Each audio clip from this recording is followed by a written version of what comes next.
एक बार की बात है कि एक शिष्य अपने गुरु का बहुत आदर सम्मान किया करता था। गुरु भी अपने इस शिष्य से बहुत स्नेह करते थे, लेकिन वह शिष्य अपने अध्ययन के प्रति आलसी और स्वभाव से दीर्घसूत्री था। सदा स्वास्थ्य से दूर भागने की कोशिश करता था। आज के काम को कल के लिए छोड़ दिया करता था। अब गुरुजी कुछ चिंतित रहने लगे कि कहीं उनका यह शिष्य जीवन संग्राम में पराजित न हो जाए। आलस्यमय व्यक्ति को अकर्मण्य बनाने की पूरी सामर्थ्य होती है। ऐसा व्यक्ति बिना परिश्रम के ही फलोपभोग की कामना करता है। वह शीघ्र निर्णय नहीं ले सकता और यदि ले भी लेता है तो उसे कार्यान्वित नहीं कर पाता। यहाँ तक कि अपने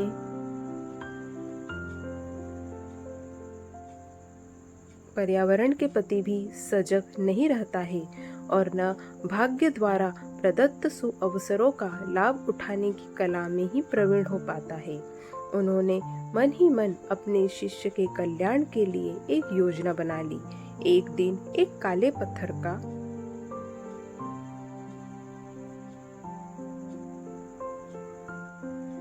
एक टुकड़ा उसके हाथ में देते हुए गुरुजी ने कहा, मैं तुम्हें यह जादुई पत्थर का टुकड़ा 2 दिन के लिए देकर कहीं दूसरे गांव जा रहा हूँ। जिस भी लोहे की वस्तु को तुम इससे स्पर्श करोगे वह स्वर्ण में परिवर्तित हो जाएगी।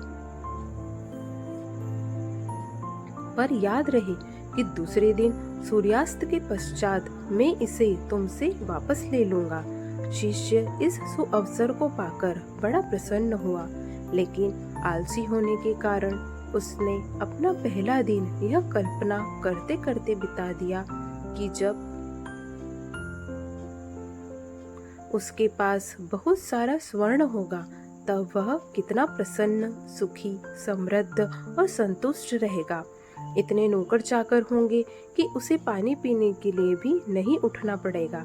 फिर दूसरे दिन जब वह प्रातः काल जागा, उसे अच्छी तरह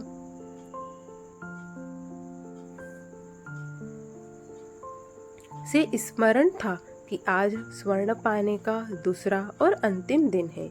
उसने मन में पक्का विचार किया कि आज वह गुरुजी द्वारा दिए गए काले पत्थर का लाभ जरूर उठाएगा। उसने निश्चय किया कि वो बाजार से लोहे के बड़े बड़े सामान खरीद कर लाएगा और उन्हें स्वर्ण में परिवर्तित कर देगा। दिन बीतता गया, पर इसी भी सोच में बैठा रहा कि अभी तो बहुत समय है, कभी भी बाजार जाकर सामान लेता आएगा। उसने सोचा कि अब तो दोपहर का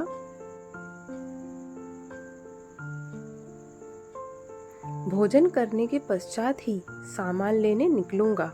पर भोजन करने के बाद उसे विश्राम करने की आदत थी और उसने बजाय उठ के मेहनत करने के थोड़ी देर आराम करना उचित समझा। पर आलस्य से परिपूर्ण उसका शरीर नींद की गहराइयों में खो गया और जब वो उठा तो सूर्यास्त होने को था। अब वह जल्दी जल्दी बाजार की तरफ भागने लगा, पर रास्ते में ही उसे गुरुजी मिल गए। उनको देखकर ही वह उनके चरणों पर गिरकर उस जादुई पत्थर को एक दिन और अपने पास रखने के लिए याचना करने लगा, लेकिन गुरुजी नहीं माने और उस शिष्य का धनी होने का सपना चूर-चूर हो गया। पर इस घटना की वजह से शिष्य को एक बहुत बड़ी सीख मिल गई। उसे अपने आलस्य पर पछतावा होने लगा। वह समझ गया कि आलस्य उसके जीवन के लिए एक अभिशाप है और उसने प्रण किया कि अब वो कभी भी काम से जी नहीं चुराएगा और एक कर्मठ, सजग और सक्रिय व्यक्ति बनकर दिखाएगा। धन्यवाद।